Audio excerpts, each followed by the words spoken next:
Hello traders and welcome. We are looking at a very bearish Dow chart in the daily, but before I forget, US clocks go forward on Sunday, so get your act together, get sorted out, because I've got a habit of getting it wrong, making mistakes, forgetting that the clocks go forward and wondering why the market's already open. So I've sorted myself out. I suggest you do the same. Right, the US jobs on Friday was extremely good, and the market sold off on fear of a rate rise. So we started to see some hesitation on Tuesday. Monday's bar was blue, Tuesday's bar was red. So we got this capitulation pattern. I talked about 18,240 being the selling point this time last week. They took it to 285, so I was a few points out. But I did comment this time last week that it looked as if this was a little top heavy. The volume was very light up here on the previous week, and here the volume has certainly came back on Friday with that move here. So overnight, before the Monday open, we've got Chinese trade balance, which is projected to be awful, a real drop. So it doesn't matter what the data is, if we get some sort of move up there, then we could just roll back to these fib levels. This is the bottom of the channel, so we're just shy of the top of the channel here. So if we start making lower, if we do get any pullback higher up here and then start rolling over, could be in for some trouble here. But if we get Monday out of the way, then that should give us some kind of indication of what we can expect for the rest of the week. The week's data is fairly light. Fed budget on Wednesday, and then US inflation on Friday. For the UK, is really quiet until we get GDP, as a manufacturing on Wednesday, and then GDP later in the day. Aussie jobs on Thursday, so I'm going to be looking at the pound Aussie dollar very, very carefully. But let's just carry on with this conversation. Like I said, we missed some targets up here. I thought we were going to see 18.5, and we stalled at 18.285. Didn't get to the top of the channel, and here we are, significantly lower. So we hit the 50 MA. I would expect we could just carry on and work our way down to 17.5 and beyond. That's the 50%. So going short above the daily 50 MA is lower probability, but that is quite some bar there. 18,030 is major resistance, and then 17,975 is a much better option. That's probably about getting up for half a way up that bar anyway. So I'm going to put a little marker up there to see if that's where we can eventually, if we can get up there and then roll back. So other markets, let's look at the dollar, because obviously we saw a huge move into the upside on the dollar on the back of that, and this is looking very, very bullish. US dollar CAD, we have broken through a trend line, nice bottoming pattern off the 50% of this, from this move here to this move here. Kept touching the 50%. We could have, there's the 50 MA, very bullish pattern of the 50 MA, and now we're up here. So the pullback area is 125, 125.18, 124.76, something around there. If you're going to have to be, if you really want to get in this, you're going to have to be fairly aggressive and not wait for too much of a drop.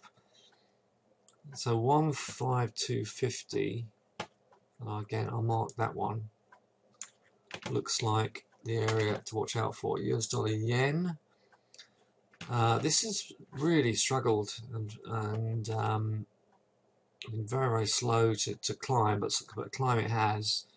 117 way back in very early Feb held. That's not a great finish. I would steer clear of that because we are seeing a lot of yen strength. We'll come on to that in a minute. And so let's look at the euro. Again, keeping the theme of US dollar strength. A lot of people out there think the euro is going to parity. We're currently 850 points above that. 105, sorry, is the next main stop, but we are already very weak. So what can we expect here? Well, if you look at this area here, we stayed.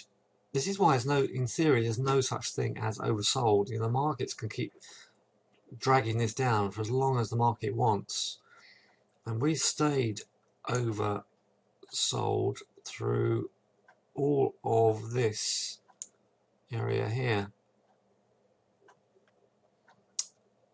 So at the highs, we butted up into that area there, formed a big box, and held the bottom of this box. And then when we came out, we got very shallow pullbacks. So it's been a tough to swing trade unless you just grab the highs and sat in it. As for tomorrow, then 109.50, 109.30 would be a pullback area.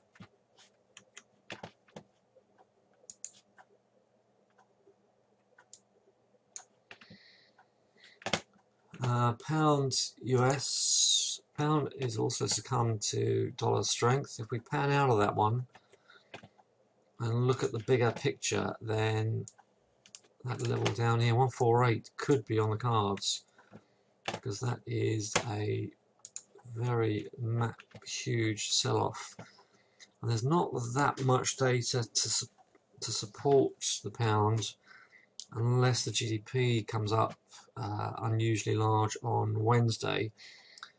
So we're close to support on this. So if you didn't get short up here,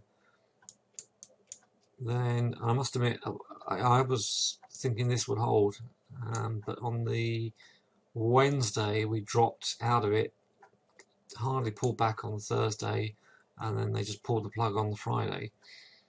So as for a pullback area, 151.90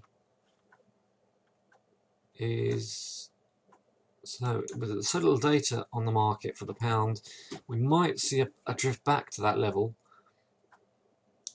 at which point I would look to get short. Right, let's switch to the yen pairs.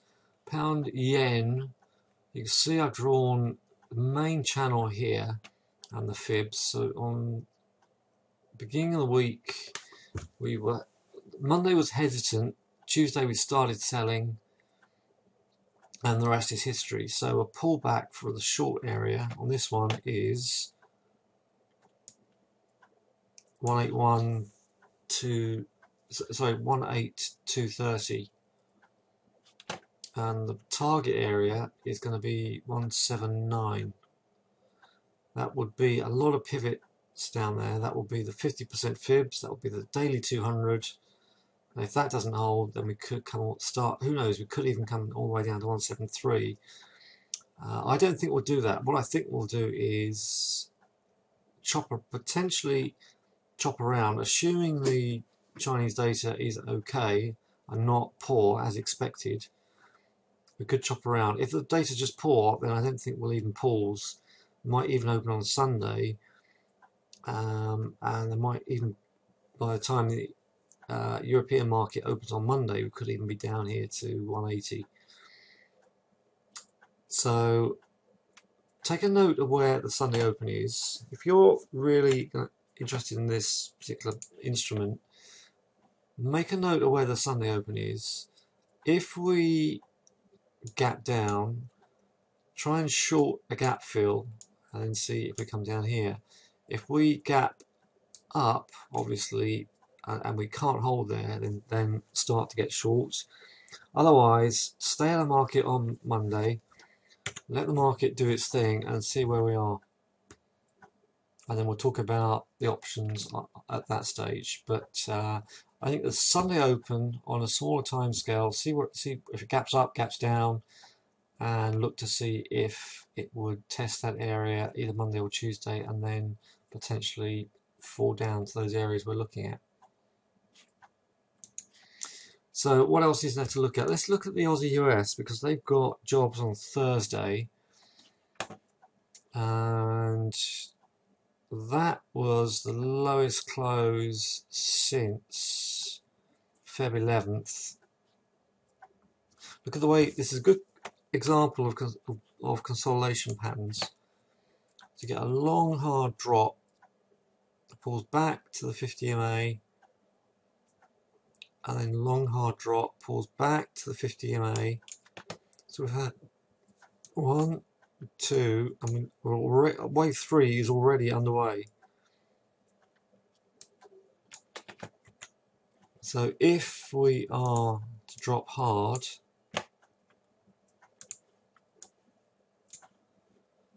uh, 127 is down here at just under the 75 level, with another rate cut expected. And at the end of the year, they currently got 2.25% rates. Many people are projecting 1.75% rates, so you could easily find ourselves down here at the 70 level. So the short level on this is, if we see it, it won't necessarily, may not be Monday, could be later in the week, but 77.50 is the short area on that one. Now let's switch to the pound Aussie dollar.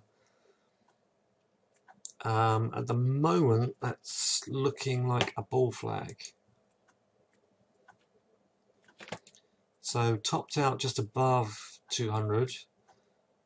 It's a lower close, so we keep closing lower. The fact we didn't close above 195 is significant, which means we could come all the way down to 180 and beyond. Maybe even do a full retrace right down to these lower levels. 187.36 is a possibility. What do I think will happen? I think that 192 is a very powerful support level, and I would love to have the opportunity to get in there. So I'm just going to be very patient for that one at the moment. It could, of course, this is the 50 MA, we could, of course, just move around this area 194 and then start to project upwards. But my most likely thing is, I think the big magnet will be there at 192. And so that is the area I will be looking at to instigate swing trades. Right, to switch DAX on the daily, so I should have done this when we talked at the Dow, but I didn't do it. We have divergent RSI with a potential reversal bar, but the fact we closed higher means we could easily go into this level here. So here we are at 11.5, just slightly higher. We could go back into sort of 600. That would be the ideal thing, to get short at about 550, 575, and then to see if that can come back and retest this area. I think this has been a massive run, and with the markets the way they are, this could need a rest. So that's 1, 2, and 3. On previous pullbacks, we've had 840, had 240 point drop pullback on that one.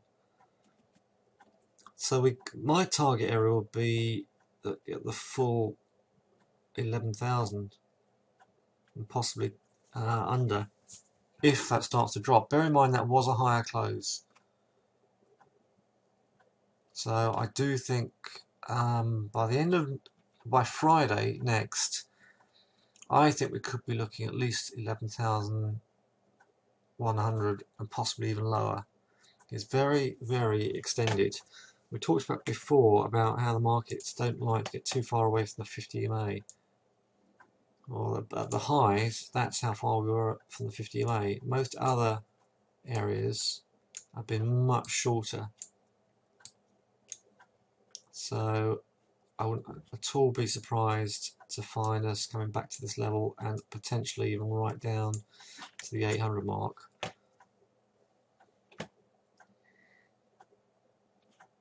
And let's look at gold and oil. Gold severely hit with the strength of the dollar. I think ultimately we will come down to under $1,000. And I'm just looking to shrink this. I tell you what, let's go to the weekly on this.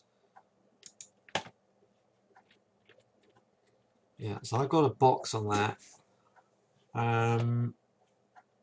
I think we could even come all the way down here. Who knows? If the dollar really gets strong, I think that's what we could do. On the fibs, let's put my other fib levels on.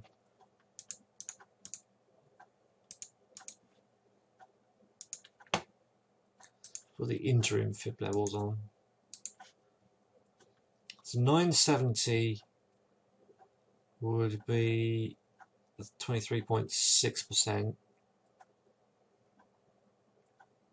Who knows? We could even do a full retest of that level here, this is why I'm so bullish on the pound Aussie dollar. I think ultimately, we're going to see some big moves in that pound Aussie dollar.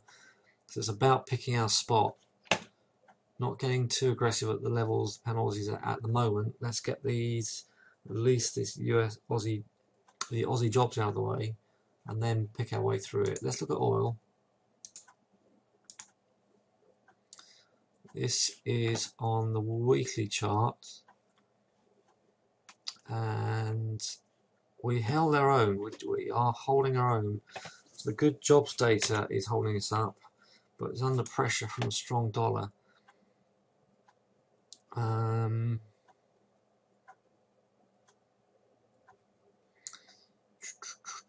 That's a tough call. That's a really tough call. I think we might do it's not a great close. We're only just kept in the previous week's range. Just, I think we could do. I think it's weak. If the dollar gets stronger, which I think it is, which we're looking at in the charts, particularly with the euro, I think that oil will struggle. At the very least, will struggle. Bottom line is, it's not a clear indication, so you're better off out of it. If you're a day trader, just keep shorting any highs.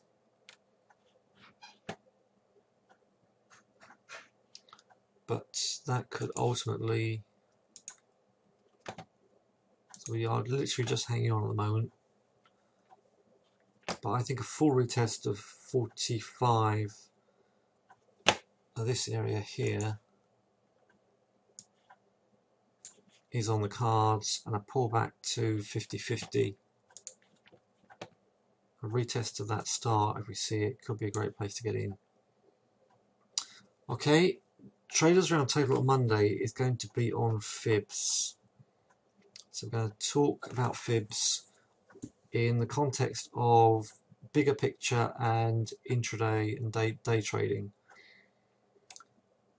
So hope you really enjoy the rest of your weekend. Do join me at the Traders Roundtable. If you haven't got login details and want a free trial, get in touch now. Don't delay. Just get in touch now. Drop me an email. Skype me on Trade the Easy Way, whichever you prefer, and then ask me for details, and I will send that to you and get your 14-day free trial set up. All right. Thanks for listening, and catch up with you soon. Happy trading.